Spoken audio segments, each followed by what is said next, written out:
Stop looking at life as a loss. You can't lose.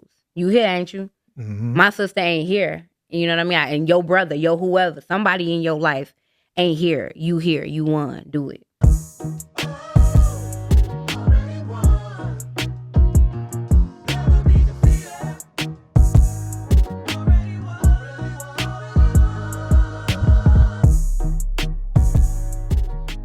What's going on, everybody? Welcome to Never Waste Talent. And today we have an amazing guest here with us. She started a business with her mother and saw much success in their first year together. She's continuously showing up for her live streams on a consistent basis, which has resulted in a tremendous amount of social media growth. She's an entrepreneur, CEO, and a pure-hearted woman who loves to spread positive energy in many places. Ladies and gentlemen, please welcome Miss Harley Hendrixx. Boy, I started looking around for somebody else. You talking about me? That's what's up. Thank you. It's a pleasure to be here. Thank you so much for thinking of me. For sure, yeah. I appreciate you coming, man. So how you been? Amazing. Kind of basically what you said in your opening is what's been going on. I just been creating, doing a really, really great job with our business, which is insane. So my mother and I started our crochet business in 2022. Unfortunately, after losing my sister passed away, and neither of us could be around each other. And then I know that my mom has loved crochet. My mom has crocheted my whole life. She's sold out most of my clothes, all of those good things. And I've kind of always had an interest in it, but I was like, well, I'm gonna ask her to teach me. One of the things that I learned, I'm a sociology major just by trade, so I kind of know people. And one of the things I learned about folks is that they enjoy telling you about the things that they know. I didn't know how to help my mother with losing a child because I don't even have children, so I had no idea. You know what I mean? But I was like, show me how to crochet. I thought I was just gonna be helping my mom, but it helped me. Like, I fell in love. And from there, I was just like, okay, so now we got to be selling this because I don't want a house full of yarn. I can't do this. Right. But no, it just took off. It really just happened kind of naturally. I started making things for myself, my family members, and then other folks like, well, my cousin, she got this going on and that going on. And before I knew it, it was happening to such an alarming rate that we did not recognize that it was going to be that much. Mm-hmm. So we had to scale back. So I think by the end of 2023, by the end of that first year, we were so far, I would say, in the green that we were like, let's scale back because we didn't have all the things that we needed for it, like a official website, which we now have.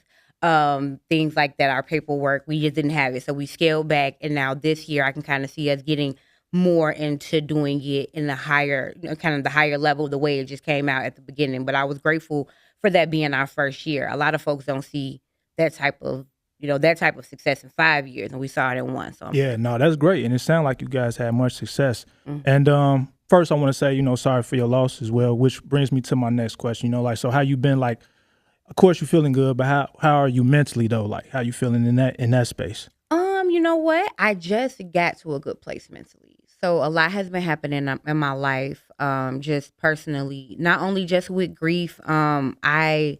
Even though it happened 3 years ago, I stopped teaching. I used to be a middle school teacher. Mm-hmm. And then I decided, you know what? I want to fully pursue my dreams. I want to go for the entrepreneurship route.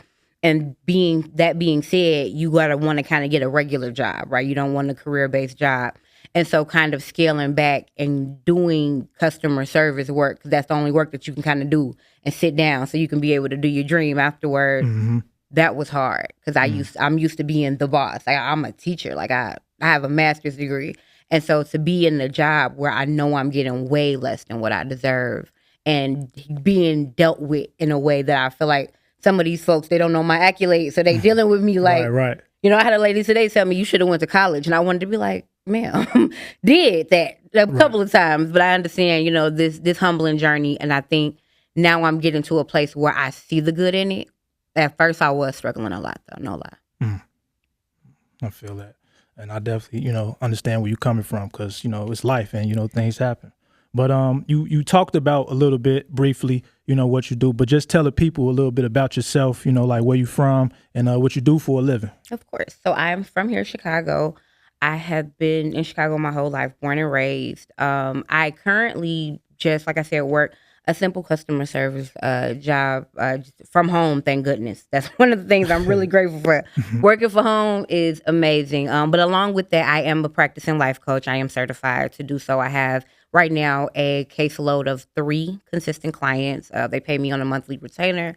I speak to them. Really, I speak to them whenever they want to speak. But for the most part, we have like planned times, almost like a therapist, but I am not. And I tell people all the time, there's a complete difference between me and folks therapists. A lot of the people that I life coach, I know they're therapists, or I've sat down and, in sessions with their therapists, but that is not what I am. And then of course the business with my mom. Okay. So like what is the difference like between a therapist and a life coach? Because it has like a lot of similarities. I feel like life coach, I call myself the hallway to therapy. Okay. I am not a clinician, so I did not go to school for that level of psychology. And because of that, I always give the 10s to the therapist because, baby, they go even further than I go. Basically, a life coach helps you narrow your focus. Okay. If you are a entrepreneur with 4 or 5 different lanes, I would come in and assess the things that you have been doing based on whatever productivity you provide, and let's narrow that 5 to 3. I also help a lot in an emotional standpoint of just maybe you can't get to your therapist because therapists, they have a lot more of a rigid schedule. Mm-hmm. I consider myself more of a professional listener. So you might be at work and you might be having a moment and you might need me to, come on in and have a conversation with you. Most of my life coaching happens virtually. I've never really been in person with anybody, which is why if anybody has kind of followed me on social media, I call myself a professional imaginary friend. Most of the loving on people that I do happens right from my living room. I'm never really around people, but I'm there. So would you say like the life coach is kind of more of like an intimate thing where like the clients is getting like more attention? Because like with therapy, therapists have so many clients and things like that. So would you say it's kind of like more of an intimate type of thing? Yeah, I feel like I'm a part of these people's families. When they get married, I could very well expect to have. I wouldn't be surprised if they send you you an invite. Yeah, sure. I'm a part of their family. Like I've talked to a lot of folks' mothers. I've had people call me like, I can't talk to my mom. I can't tell her what you just told me the other day. Right. You know what I mean? So that's humbling in itself. But yeah, and then I don't know any life coach that has a huge caseload. So it is more intimate opposed to, like you said, therapy where they might have 50 to 60 people on their caseload. Okay, sounds good. So you mentioned Chicago is where you're from. Like what side did you grow up on? South Side. Okay, I was born in Inglewood, and then by the middle of my life, we moved to the Hundreds, and that was where we stayed. Okay, sounds good. So before we get into your journey, you know what I mean, I wanted to like ask you, it's something that I heard on one of the podcasts that you was on. I believe it was PBNX or something like that. And you had spoke and you pretty much gave like some words of wisdom, and you said the longer you spend worrying about it, the less time you have to change it. And when I heard it, like it definitely spoke volume to me, you know what I mean? So I just wanted to ask you, what did that mean to you? For me, it's like the problem is already here. And if I'm focusing so much on how I feel about the problem, there's more time that the problem's sitting here. And I'm a very literal person. I like to think of like if there's trash on your floor, and I'm talking about stinky trash, that's the problem. Am I going to keep running around in that trash talking about how irritated I am that somebody put it down? Or am I about to start working on whatever I need to do to get it up? Yeah. The smell gets larger the more that we think about it. And the problem gets larger. It don't mean nothing right now. But if I keep on thinking about it, it'll be bigger than me. And so I don't let that happen. Kind of like spread, yeah. Yeah, that's dope. Like I said, it definitely was inspiring to hear for me, you know what I mean? Because like for me, when I have problems, I think one of the flaws that I have, and I wouldn't even call it a flaw, but just like I tend to like overthink a little bit on like how can I figure it out instead of like taking action into like figuring out. And even that, like just like kind of moving on, you know what I'm saying, from it. So yeah, like again, thank you for that. Thank you for sharing that, you know what I'm saying? So yeah, like let's just start off with your childhood. You know what I'm saying? You say you're from out south, grew up in Inglewood, then moved to the Hundreds. Like how was childhood like for you? Honestly, I'm the baby of 6. So my childhood was really fun. And it's funny because I was on another podcast maybe 2 weeks ago and I realized like, I don't know a lot of people who had a real childhood. Like a lot of people had to be thrust into adulthood, even some of my siblings. But being the youngest of 6, like I truly was a baby and the baby. You know what I mean? So I was able to just really have a great time. Like it was, I didn't know until I got older that we were even poor. Like I was like, oh damn. We're poor. Okay, got it. Poverty line. I have to understand it. But at first, I had a really great childhood. What I will say is I was a quiet kid, but I was also a lively kid. Like my mom, my mom one day she goes, I always knew you were going to be strange. Like you just always did things your own way. And I think for me, growing up was realizing that I was strange because I was just me. And I didn't realize that the rest of the world was like, no, that's strange. Like, I wear cat ears every day. I didn't realize that that was strange. I just thought if other people wanted to wear cat ears, they would do it. But I realized that people don't just do stuff. I think one of my friends hit me up and was like, what are you doing? And I was like, I'm hula hooping. And she was like, hula hooping? I'm like, yeah, in my living room. You don't just... I mean, that's cardio. Shit. Right. I'm like, you don't hula hoop in your living room? She was like, no, people don't just do stuff like that. So that was for me. That was growing up for me. Growing up was first realizing that I was strange and then being completely uncomfortable with it. And then realizing like, there's nothing wrong with it. Yeah. And then falling in love with my strangeness. And now where I am in my 30s is like, now I'm propelling it. Like, this is me. This is who I am. Because at first I used to be like, you know what? I'm going to be me over here in my corner. You know, I'm not going to do that. And then I get around people. And I think even like we went to high school together. So like a lot of folks, y'all saw me, but y'all didn't know me. Right. A lot of people didn't know me because I was very afraid of just being me. And now as an adult, I spend time with people and they're like, you've been around me my whole life, but I don't know you. But I'm getting better with expressing who I am and letting people see who I am. Yeah, and sometimes it takes time, you know what I mean, to find that, like who your true self, you know what I'm saying? So that's dope, man. That's dope. So like you mentioned, you know, that you didn't realize that you guys was poor until like later on. Like at what age would you say you kind of like saw those signs? I feel like for sure 17 when it was time to apply for college and the Pell Grant happened. I was like, okay, the Pell Grant is for people who's we make this, we don't make that. Like, whoa, that was insane. But I think that was kind of when it first hit. And then when poverty really hurt me was in college because my family couldn't help me with getting through it.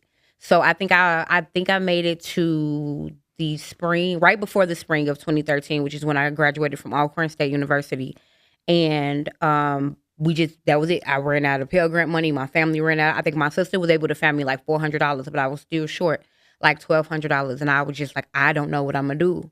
But that was when I realized like, oh, damn, like I don't have those resources. I don't have the things that a lot of people that I've been around, because I've always been in things like Young Achievers Club. So I've always been around people who had resources. Yeah. And so I can navigate those spaces very well, but I didn't have a pot to piss in compared to those people. I am forever grateful for the alumni at Alcorn State University. They are the reason I have my degree and probably the reason I'm sitting here before you. I love it. That's dope. So what made you go there? What made you go to Alcorn State? Alcorn, first of all. Alcorn, my bad. Ooh. I be having to give people. But no, honestly, I fell in love with Alcorn, which is crazy because a lot of other schools actually offer me money. So I did get a partial scholarship at Alcorn, but I did a college tour. One of the John Hope College tours. I did it in like sophomore year, and we did it like a Chitlin circuit. And I stepped foot on that campus and was like, "This is it." And that's how most of my decisions are in my life. They're not always the most favorable because I could have went somewhere where I was getting close to a full ride, and my mother was so upset. But I was just like, no, I want this. And those 4 years at Alcorn were the best 4 years of my life. Going to a HBCU, there's nothing like it, first of all. And spending 4 years of not being a minority, spending 4 years of seeing success look like you, spending 4 years loving your blackness. And I've always been very pro-black. Like I was, as a kid, I used to tell my mom and them, you can't say nappy in the house. You can't, my mom, she would get white, the white Santa Claus and things of that sort. And I would try to paint them brown. Like I've always been in love with my blackness, but it didn't really translate well to my family. So being at Alcorn where I could just be myself, my black ass self, it felt good. I enjoyed it. So you spoke on when you went to the campus. I really don't remember a lot of those like trips that we took at John Hope, like as far as like going to the colleges. But once you got there and you realized that's where you wanted to go, what was that process like for you as far as like applying and getting accepted? Because the reason why I asked is because I know we did have like counselors and stuff like that. And for me, I didn't really like take no action and doing no research as to like where I truly wanted to go. So at kind of like at the last minute, I'm listening to the counselors. You should go here. You should go here. And I was just like, fuck it, I'm gonna just go here type of thing. Right. So like, how was that process like for you? Like, did you do it all by yourself or did you take some advice from the counselors? So I was very vocal in my counselor meetings to the point that they probably wanted me to get out. I have been obsessed with my success since I was maybe 10. So I had been doing research in other places, and which was so crazy because I picked Alcorn based on my heart. I didn't know much about Alcorn, but I did know that I wanted to go to a historically Black college. My counselors, they were really more so trying to help me figure out what I wanted to do. I still didn't know what I wanted to do. I picked my major, sociology, because I could never take Miss Hamilton's sociology class because I was in AP math. And I was just like, forget it. I want to major in sociology because I didn't get to take that class. Beautiful, again, another beautiful mistake not even so much a mistake that I made, but just a haphazard decision that I made that was one of the best in my life, because sociology, I feel, it was such a broad degree to get that I was able to do a little bit of everything that I want to and still able to. Like, even all the things that I'm doing in my life coach certification was not the thing that made me able to do my job the way I'm doing it. It really is my degree in sociology. Sociology just, I don't know, it's a span of understanding people. It's a mixture of like psychology as well as just like a bunch of social experiments, which makes it fun and not so fun to live life because I'm so hyper aware of people that it makes me not want to be around them because I've literally studied people. Like, I've literally been outside, and one of my, assignments was to sit in the park all day and to just watch people and to like take note and to take survey of people. And when you do that for an assignment and you do it over and over again, now you just naturally do it. And sometimes I'll find myself in a room full of people where I probably could be interacting, and I'm assessing them and putting them into all types of categories. It's insane, but it was a really fun degree to get.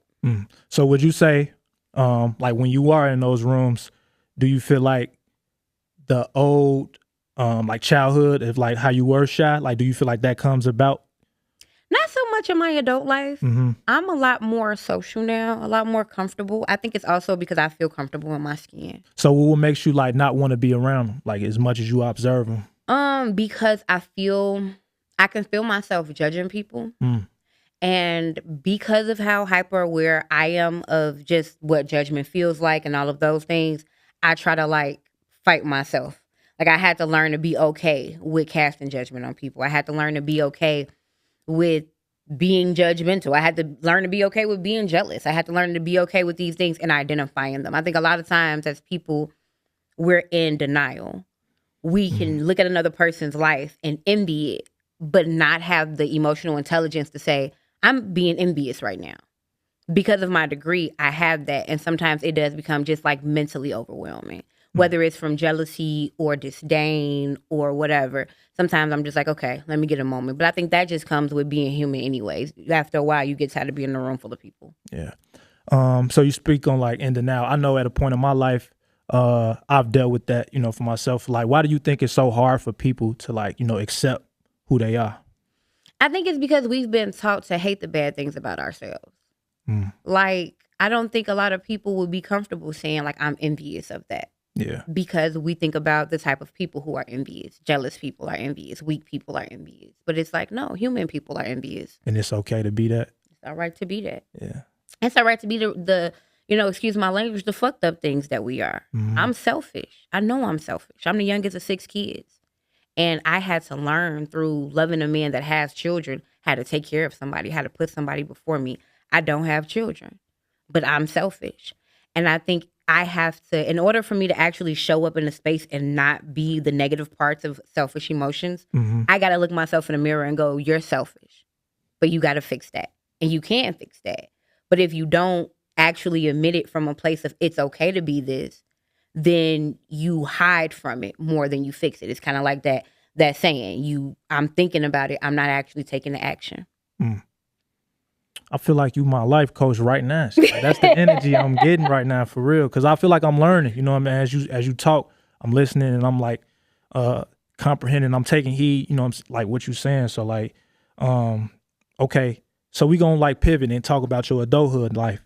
So what made you, I would assume, but I don't want to assume, get into life coaching? Like, was it from you going to school for what majoring what you majored in? Like, what was like what was behind that? Not so much. So, like I said, I kind of briefly said I used to be a teacher. So I taught middle school special education for 6 years. Okay. So much fun. One of the best things that I've ever done in life was teach because kids are hilarious. But after experiencing a very emotional miscarriage, I did Wow. not feel comfortable being in front of other people's children because I was still making peace with what occurred with mine. And so, and at that point, my fiance, he was just like, I need to get you out the classroom because the classroom was very stressful for me. Mm. And so he was like, I know that happened because of stress and because my body in itself just cannot. But opposed to that, it's also, along with that, the stress. So I went ahead and just stopped teaching. The pandemic happened and we were just like, okay, I'm not going to teach remotely. I'm just not going to teach. And at first I was just in the house because, he was handling everything. And that drove me crazy. I am a worker bee. I don't know how to sit down. And at that point, I was not yet crocheting. So I was just like, I don't know what to do. I found a app online called Happy Listener. And it was literally an app that paid you to listen to people talk. Mm-hmm. And I was just like, okay, I can do this. All my friends call me. Everybody call me anyways. I might as well do it. And so I went ahead and started that. And a few people on the app asked me, was I certified to life coach? And then I was just like, what is that? Like, because I didn't even know what it was. Mm-hmm. Did a little bit of research. I saw how quick and easy the certification was. And then I just went ahead and did an online certification. And so that was great because right after I finished that certification, the app actually closed. But then I was able to get in contact with some of the people I had on the app and they became my first life coaching clients. Dope. That's dope. So what you love most about being a life coach? Honestly, I like being a part of people's lives. I did not know that there were so many people in this world that didn't have anybody to talk to. Because I've always had somebody to talk to. I got a big family and I have a very close family. So I just thought everybody was walking around here with, a mother who loves them and siblings who support them. But they don't. It's a lot of people out here that are amazing people. And ain't nobody telling them that they doing good. That was also the heartbeat of my content. Like my social media content is just like, your family don't love you, cool. Now Auntie Harley is your auntie. And I got you. What you doing? Every Friday I ask my followers, my viewers, what's going right in your life? Put it in the comments and I'll make a video for you. I'll turn up for you because ain't nobody turning up for the people in this world that don't got nobody. And I don't like that. And so as long as I'm alive, they gonna have somebody. You ever thought about this little bit off track, but just listening to you, have you ever thought about being like, or considered being like an activist or like a motivational speaker, something that can like empower like women, youth and things like that? I actually have been thinking about it. And Yeah. if anybody trying to book me, come, but no, seriously, that's why I'm doing more things like this. That's why I'm super grateful that you asked me to be here. I'm putting myself out there more, putting my message out there more. I'm the type of person I like to be invited into the room. I got a vampire spirit. So, and I have to get away from that as well because some doors need you to kick them down. And I know that. And I gotta learn that. But where I'm at is like, I like to do really great in this corner. And so somebody come in the corner and be like, hey, I want you to do that in the middle of the floor somewhere for me. But I actually have that on my list. That's on my, what the girls call the vision board. That's there. Yeah, I think you'll be great at it. You know what I mean? And then like just coming from where we from, I feel like we need that. Because one thing about us as when we grew up, we had a little bit of guidance, but like nowadays, I feel like it ain't none. You know what I mean? No, So, we were blessed. I was telling people like it was nothing to see, sane version Kanye and Common walking around our school and just like visuals of Black excellence. Our principals, both of our principals at that school were visions of Black excellence, all of our teachers. So we had guidance and there was a level of respect. I don't know where it gapped at, but I'm grateful that I'm seeing situations like even this and the work that you do and the work that a lot of other folks that we know do that is starting to bridge that again because we need it. We got to talk to each other. We got to love on each other and we're not doing that no more. No, we do. And that's why like I'm big on that. Like I'm big on like keeping in touch, even if it's just real brief, you know what I'm saying? Because like you said, me and you, when we was in school, it was just in passing, you know what I mean? But I always respected you. I always, you know what I'm saying? Like you was a bright bright young woman. You feel me? At the time, you never was like really into no drama, and that's part of the reason why I brought you here, because like you've always like carried that positive energy. You know what I'm saying? So, speaking of like, what made you go to John Hope though? Like at the time, like was you in the hundreds or like was you staying on the out south? I started at John Hope in 7th grade. Right. I had just made it to the hundreds. Okay. And I was at elementary school called, it's right there on the corner. Darn. I don't remember. It's right on the corner of 111th, right before you get to Michigan. Curtis. I was at Curtis. And like, this is not being funny. I was teaching classes and I was in 6th grade. And so the man that was there, he was a step coach. His name was Mr. Brown. He knew Dr. Hines. And Dr. Hines was Dr. Hines was the principal at the time. And he was like, I got a student that needs to come to your school next year. I didn't even test to do the test for 7th grade. And I just started there and kept going. But speaking of high school, I don't have a lot of memories of you. But the funniest memory, and I said when I came here today, I was going to tell you, because I'm like, he probably don't remember. This is one of the most horrible times of my life, but it was probably just a random Tuesday of you being silly. We were in math class, and I had tried something new with my hair, but I hadn't finished it yet. And you walked past me, and you went, long hair, don't care, and then you put your hands in my hair, but the hair was not done yet, and so it shedded. It came out on your hand, and you went, got a piece of that hair, and fell out laughing on the floor at me. I'm weak. That was the most horrific moment of my little 16-year-old life, but it is hilarious now. It is funny today. I definitely don't remember that. But it wasn't even the fact that you pulled my hair out. It was the fact that you fell on the floor. And started laughing. And laughed at me on your back on the floor. I said... and you had always been so nice to me. But that was hilarious. I said, I have to let him know that he ruined my life one random Wednesday and didn't even know it. But it's okay, now we good. No, that, and like, you know what I'm saying? Like, I do have that side, but I also at that time had a like very like silly, immature, like just doing stuff for attention. And to be honest, like, you know what I'm saying? Outside of that, I'm not going to say that's who I was, but it was a part of me just kind of doing it just cause, you know what I mean? Like once again, like you talk about, as you get older, you realize who you are and accepting who you are and just kind of like learning who you are. I realized that wasn't really me, but at the same time, like I do have a sense of humor, don't get me wrong. But at that time I was dealing with a lot of pain, like, you know, issues at the crib and stuff like that. So when I go to school, I feel like I can like, you know, just not think about that and just kind of just do silly shit. You know what I'm saying? Make yourself laugh. Yeah. Balance off to offset it. No, it is hilarious now. You said we was in 7th? No, we was in high school. We was in Miss Matthews' class. It was right before prom. Right, because you said she was 16. So. Yeah, it was right before prom. We were in Miss Matthews' math class. I don't forget. Like Miss Matthews, I'm trying to think, did I have her?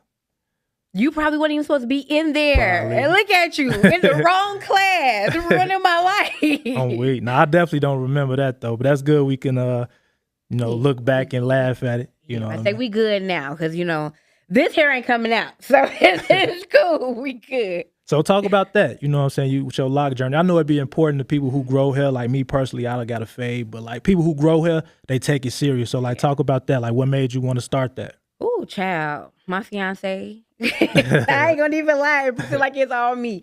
I have always wanted locks. I've always loved my natural hair. And I used to be in love with my fro. So it took me a long time to want to get locks because I just didn't want to have to not have my fro, and I loved it.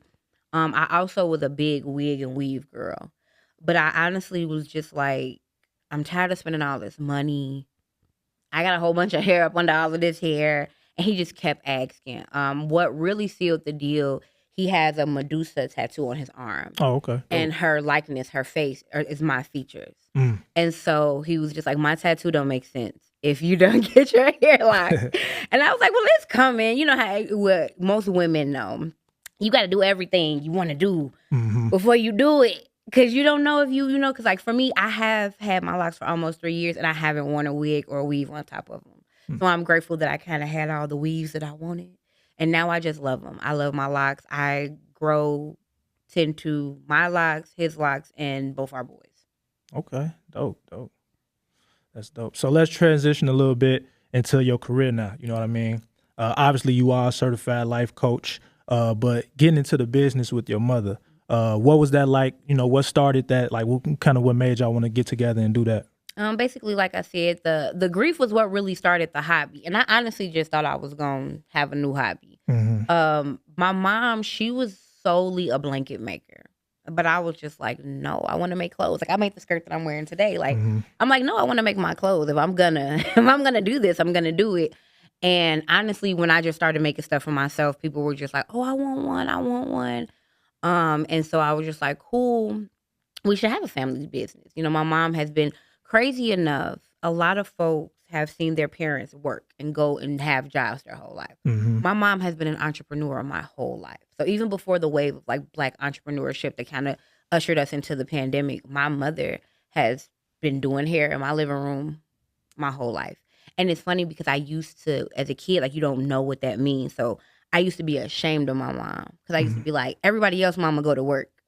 And you don't go to work. Why you don't go to work? Not understanding like she her own boss. Right. She getting money hand to fist, no taxes if she don't want to. You know what I mean? But she's reporting and doing what she needs to do. And so I was really grateful that she had already had that under her belt. And so once we decided the family business, it was just about getting the name. The name of the company is Ganelle's Crafts. We named it after my sister. Her name is Ganelle. And I love my family. I think after losing my sister, we got a lot closer, which I don't even know how that is even possible. But I just, I've never felt that kind of pain. Like I'm a teacher of middle school boys, so I've lost students. I've lost friends. Losing a sibling, that feel like I don't know what it feels like to lose a vital organ. But if it feel anything the way it felt when I saw my sister that day, then Mm. man, because I couldn't sleep. I couldn't. It was almost that I couldn't feel anything. And so when I started crocheting, it slowed my brain down. And from there, a lot of folks, they enjoyed the things that I made for myself or my family. And we just started to build up an inventory, use some of the things my mom knew from doing hair. And now we're moving forward with it. So where do you sell it? Is it like direct to consumer or yeah, like It depends. So most of the people that, of course, that order from us right now are local. They're in mhm. Chicago, they're friends, family, all of those good things. But because I'm always on social media, folks from TikTok, Instagram that want to support me, they order it too. So it's a little bit of both. Right now we're still working on our official domain, so I'm not able to like give you and your viewers right now the link to the website, but that'll be up pretty soon. And whenever you guys, all your other stuff will be up, I'll pop that up in there. But right now, you can just find us on Instagram at Ganelle's Crafts, and then all of our inventory is either listed there, or if it's not there, you could just always inbox me. And anything that they want, they can get from me.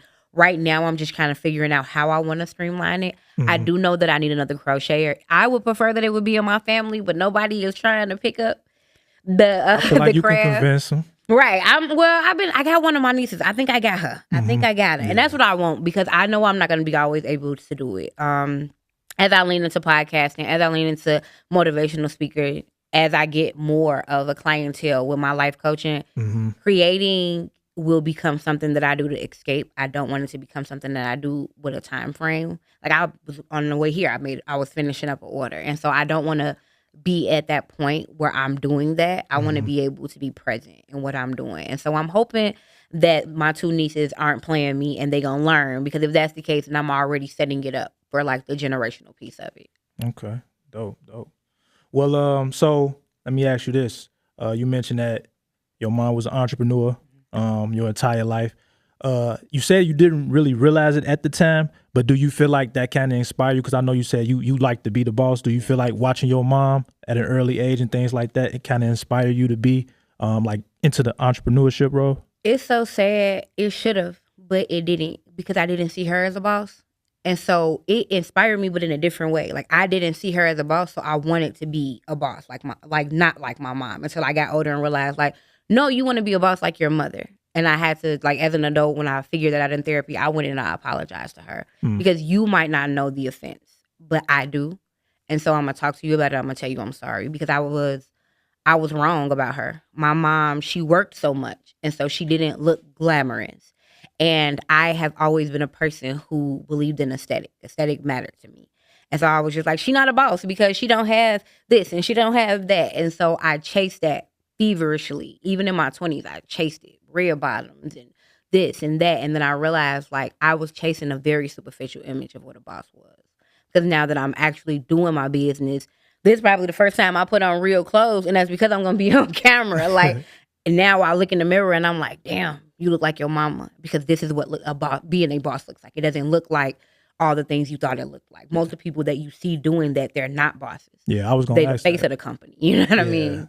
Yeah, so like you speak on that, like the materialistic type of thing. Do you feel like you had that thought process in your mind because of like your surroundings and what you saw, and you thought that was kind of like, you know what I'm saying? What you, Because I mean, all she did was work. So she was in the house. So all I saw her in was like work clothes, her little scrubs or smocks. And I'm just like, then I turn on the TV and I see Beyonce in a fur coat with boots up to her leg. And I'm like, I want that. You know what I mean? And I did. I chased it in my 20s and I had a really great time, you know, spending time with people and being around folks. But then I realized like, they got money and this look good, but you ain't got it. And the reason you ain't got it is because you're not working. And so I had to shift my focus and I had to get to working. And now that I am doing so much work, I look in the mirror and it's like, now you look like a boss. And now you understand that she looked like a boss. So go apologize. And that's exactly what I did. So talk about that, you know, elaborate on it a little bit as far as like when you apologize, how did that conversation go? Like, how did she take it? You know what I mean? How was that?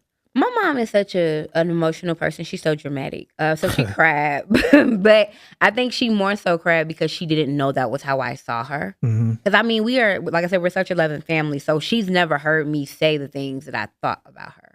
And growing up, I thought like, you know, she doesn't look fancy. And so that means that she's not, you know. So when I had the conversation with her, I think I was maybe 26. And I was just like, Ma, I have to apologize to you. And she was like, for what? I was like, I've always not understood what you did. I didn't know that you were your own boss. I didn't know that this is what hard work looks like. I didn't know that your hard work is the reason I didn't know I was poor until you couldn't hard work out of, you know, what we were doing or what I was going through or what have you. And just really just talking to her. I think my relationship with my mom as an adult is so much better than as a kid because I was her baby, but I was a super intelligent kid. So I wanted to have the like big sister brother conversations with her because I felt like I had the mental capacity for it. But she couldn't see me that way until like recently. Because my mom, so when I was 18, my mom got diagnosed with bipolar disorder. Oh, wow. And being that I was studying sociology and I've always just been into spiritual health and things of that sort, I was at that point the child that could help her the most. Like my mom has 6 children. I think at every point in her life, one of us could help her the most. When she was struggling with her mental, I was the only person who could like tell my sisters, like, she not exaggerating. She crying because her emotions, her chemicals are unstable. I was able to be that bridge in between. And so I actually kind of became her life coach and her counselor. Dope. And so I was able to come to her and apologize. And I think the apology leveled us. Because for a while, me teaching her and helping her, she kind of felt a little beneath me because I'm her baby, but I was counseling her. Like I'm talking her down through traumatic, you know, manic episodes. And so I think as a woman, you kind of feel ashamed that your kid does that for you. And so when I had to come and kind of humble myself before her, it put us back on level ground, I feel, in her eyes. No, that's dope. I asked because like I had to have something similar, you know what I'm saying, with my mom, like one of those tough conversations. And like you said, it brought y'all closer. I feel like it definitely brought me and my mama closer for sure. So yeah, like just kind of looking back, you know, on where you started, like with your business and, you know, your certification of being a life coach and everything. Looking back to when you started to like where you are now, like how does it feel? Like it's just getting started for real. Yeah. So I'm not, you know, I'm not yet comfortable, but I'm not blind to what I've done. Do you see the progress? Yeah. And I think I've started to see the progress when it comes to like my social media presence. I took a week off of posting maybe a few weeks ago just because I was just exhausted. I ain't gonna lie. I was exhausted. And my family, my chosen family, they were not feeling loved by me. And I was just like, nah, I can't do that. You know what I mean? Right. My stepson's coming over. I'm not hanging out with him because I'm, you know, working, you know, my man planning date nights. I'm removing them or rescheduling them. And so I just took a week to be with my family, and my online family was like, where you go? Where you at? So that for me lets me know that like what I'm doing is working. No, that's dope. That's dope. So like, okay, you talk about that you guys don't have like the domain. like Not yet. for the site. So like, what's you how can I ask, like what's next? You know what I mean? Beyond just getting that and kind of working through that, I think the next big steps, I really want to start paying for advertising. Okay. Advertisement. I wasn't ready to start doing that because being that it's handmade items, I don't want to end up with 1,000 orders, right? Yeah.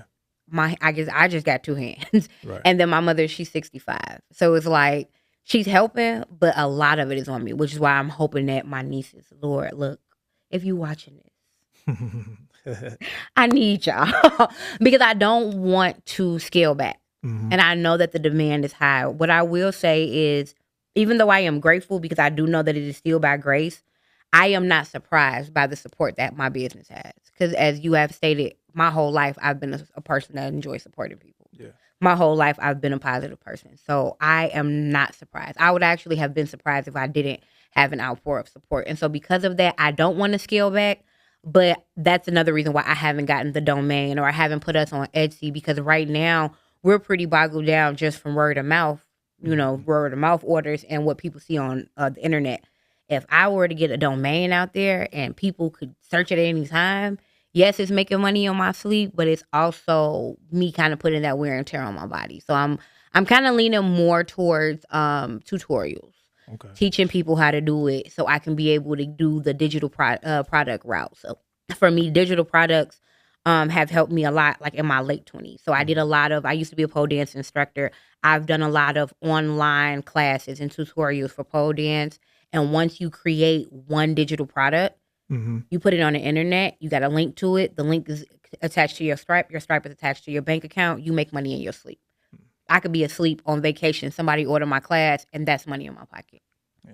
So I want to do the same thing with crochet because I know eventually I'm not going to be able to continue to do that. I don't want to end up with carpal tunnel. Right. And I feel like, having that social media presence is great within itself. Obviously, you want to evolve and do other things, but you don't want to like do too many things. You know what I mean? Yeah. And I referenced that to a show that I like to watch called Shark Tank. You know what I'm saying? Yeah. And they talk about that where it's like, okay, like this is working for you. You know what I'm saying? Like put the accelerate on that. You know what I mean? As opposed to like trying to do this, like when people be talking about they want to go into retail, but you got this direct to consumer working for you. You know what I'm saying? Like, put the gas on that. Yeah. And that's the reason why I'm trying to streamline it while also creating the digital product. Yeah. Because I feel like the digital product is just for your rest, man. Like we were raised by a hustle culture generation. And so we became hustle culture junior. And it's like the internet is helping us still maintain the traffic of hustle culture without fucking up our bodies. Yeah. Because man, it's hard. You don't want to be out here. You don't want to be out here 65 looking 65. Yeah, for sure. I know people that's 30 that's looking 65. Man, I'm like we aged well. I was saying that when we had those events over the summer, and thank y'all again for putting on those 15-year reunion events. For sure. Every time I came to one of the events, I'm like, damn, a lot of us look like our prime pictures, and I'm grateful for that. Yeah. Hopefully we can get back on track with that. You know what I'm saying? I got some plans. You know what I mean? For sure. But any like words of advice, words of wisdom, motivation you got for the people? Anything you care to share? Honestly, just do it. I don't know what it is. I don't know what it is. Do that shit, because if you gonna do it and you find out that you don't like it, you can do something else. One of my favorite Jay-Z quotes, I don't lose. I win or I learn. And so that's it. Stop looking at life as a loss.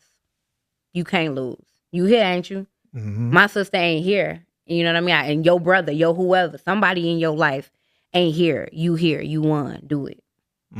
I love it.